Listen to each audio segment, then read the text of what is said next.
Hi everyone, it's Kelly from Kelly's Bead Boutique. So today I'm bringing you another installment in my very popular Refresh and Remake series, where I take an old tutorial that I've done maybe a couple times. I think this is the third time that I've done this one. And I give you some new colorways, maybe some new techniques, maybe I've changed it up just a little bit. And then after I do my little blurb here, I then run my original video so you can see exactly how I made it in the original. So today I've brought back my very popular dagger earrings. And I don't know if I actually had a proper name for these, but I think I just called them my dagger earrings. So this was created years ago by Danielle Wicks. You may have seen her. She's all over the place right now. And I asked her if I could do a tutorial on it, and she graciously said yes. So thank you again, Danielle, for allowing me to teach this really fun pattern. So it is, if you are intimidated like I am by seed beading and bead weaving and all that kind of stuff, this is the perfect beginner project because I am not a seed beader in any stretch of the imagination. So the way that I do it is just the way that I taught myself. So if you are a professional seed beater and you cringe at the way that I tie things up, that's just a me thing. So it's just the way that I learned. So the original video was very similar to this one in that there was 6 petals, but I did it on a ring. So I've done this in 2 different methods, and I'm going to explain what I've done. So the first one, I've actually used one of the Czech Glass Dagger in the antique bronze. And I've used a sort of a varying pattern of 2 different colors, like a nice beautiful matte bronze. And then this is some kind of a Picasso. I can't remember the color, but it's a really pretty sage green. And so I have varied this in that I've gone from so it's like offset. So it goes, brown and then green and brown and green, brown and green. So when you have them on, you can have them this way. So you've got, your inner ones can be the green, or you can switch them around so that you can have the brown. Now, if that's not your jam, if you are like, oh, I like it a bit more symmetrical, you can always make it like this. So you can always make it with 1 less, so that you would have 5 petals, and then you would have it a bit more symmetrical. So if you wanted to feature the green a bit more, you could feature the green, or you could feature the brown. So it is customizable. The only thing that you're going to do is instead of putting on, let's see, how many do we have here? Do we have 8? So instead of putting on the 8/aught seed beads, you're going to do like I've done over here where I've got 7. So you just do 1 less, and then it makes it so that you can put that on. So it's pretty easy. Now, the only other difference on the stitch around is that it does matter where these sit. On the irregular ring here, it doesn't matter where it sits because there is no top to it. But on this one, they've got the little loop on it. So what you have to do is sort of start about, the 3/4, like what's that, about 4 o'clock, start about there. Now, it's not going to be so tight that you can't move it. So what I do is I get it all kind of strung on there, and then I reposition it. So you can actually move it really, really easily.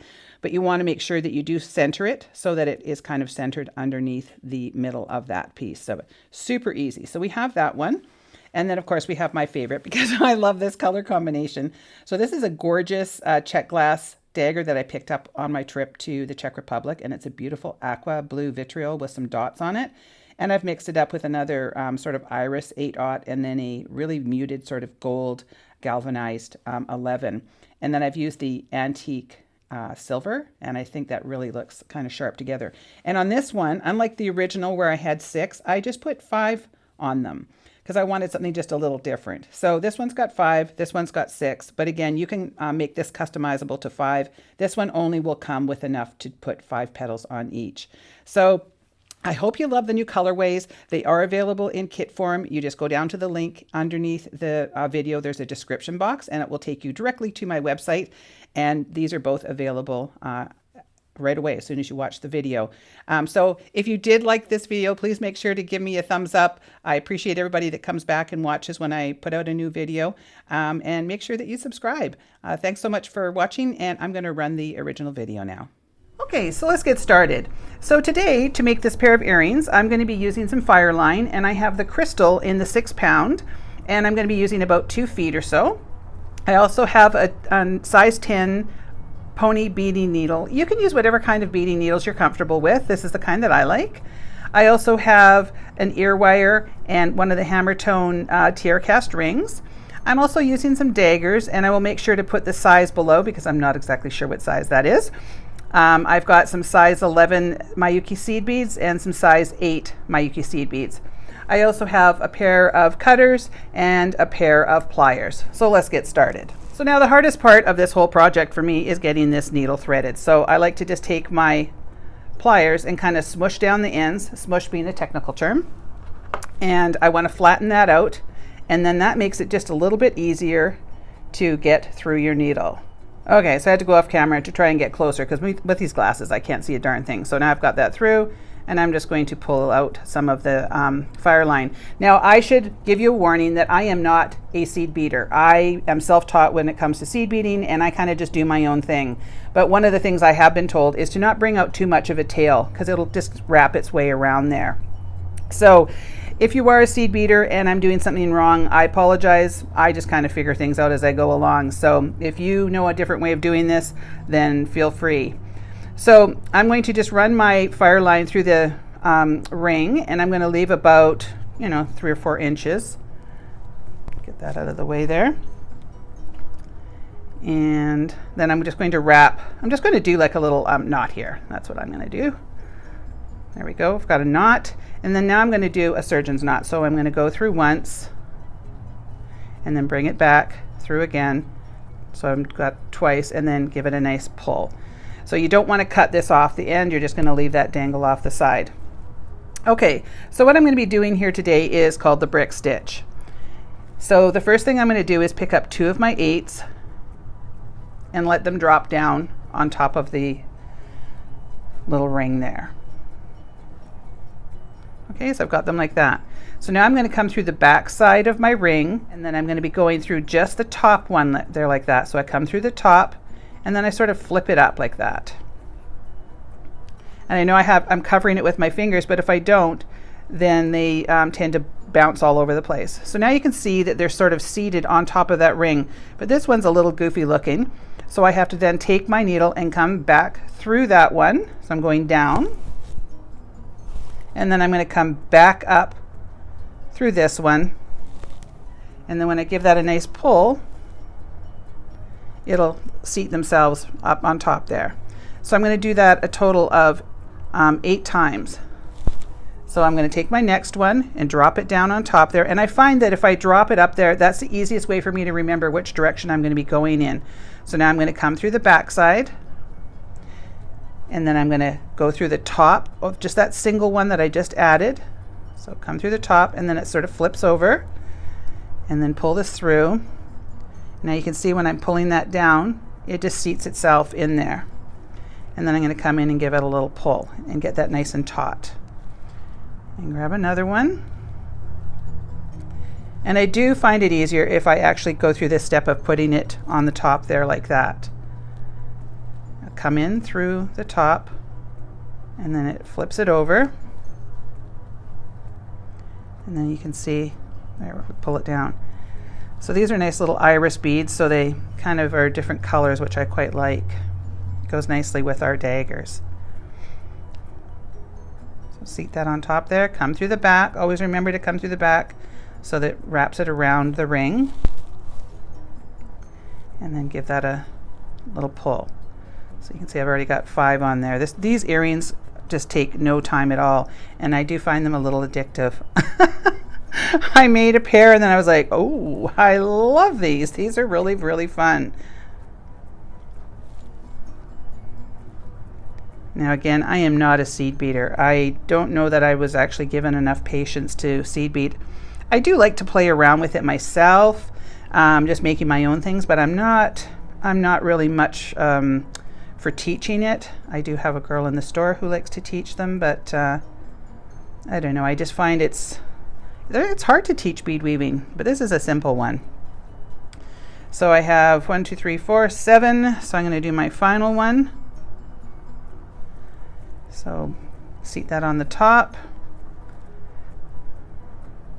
come through the back, and then go through the top of the one that you just put in. And then you can see now that I've got all 8 of them nicely seated across the top there. So now I'm going to do my second layer. So to start with, I'm going to take 1 11, one of my daggers, and another 11. So now you can see here that there's little bridges of fire line. So I've got a first bridge and a second bridge.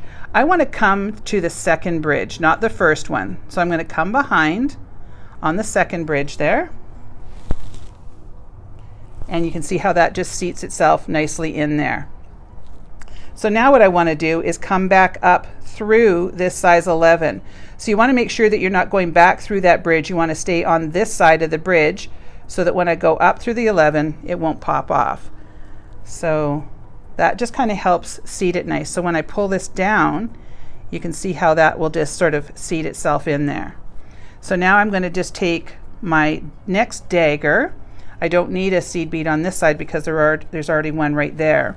So I've got a dagger and then an 11. And then I'm going to come through this bridge, the one next door there. And then just kind of seat that in and pull nice and tight. And then I'm going to come back up through the 11. And that's when you're going to be able to get that in there nice and secure. So your dagger and your seed bead, and come in through this bridge right here,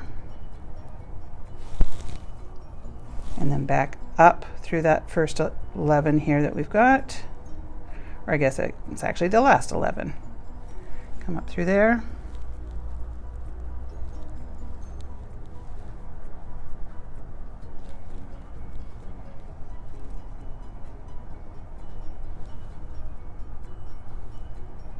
And then through that next bridge. And this is one of the reasons I get frustrated with bead weaving, because it always seems to get tangled up. But there we go. Now back up through the 11. So what's the weather like in your neck of the woods? I'm in Vancouver, British Columbia. And normally we have tulips and we're wearing shorts and everything by now. Yeah, we've had nothing but a whole pile of snow. It's been insane. There was one of my staff members got a foot of snow yesterday where she lives, because she's up sort of a bit of a mountain, and it's just nuts. Like, okay, we need spring. All right, so now I'm going to go through that next bridge there. And be careful you don't get knots like I'm getting right there. And you just kind of pull through, and we'll get lucky on that one.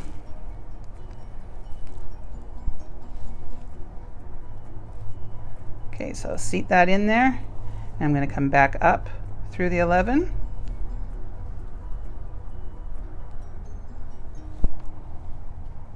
And then my last one. See how fast these come together? And when I'm not trying to explain things, it goes really fast. And so now I've got our last little bridge there. I'm going to go through that. And you'll notice that that one has double threads coming out of it, because that's where we secured it at the beginning. So get that seated in there, come back up through the last 11 there, and pull that down. So I like to get that in there nice and secure. So now to make it a little bit more secure, I'm going to come back through my dagger.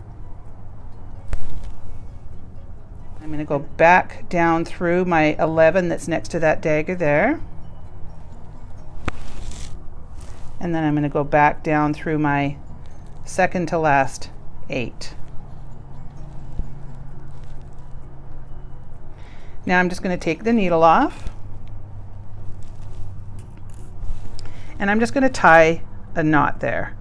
Now again, because I'm not a real seed beater, I just kind of make things up as I go along, but to me this seemed like a logical way to end it.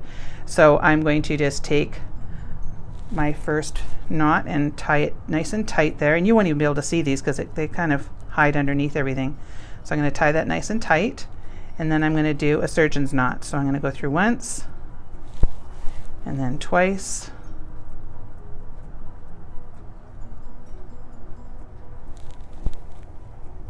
and then pull that really tight. Now I'm just going to trim off my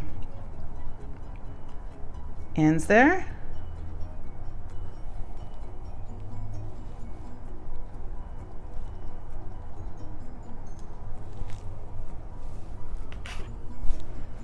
And then now I'm going to put on my ear wire.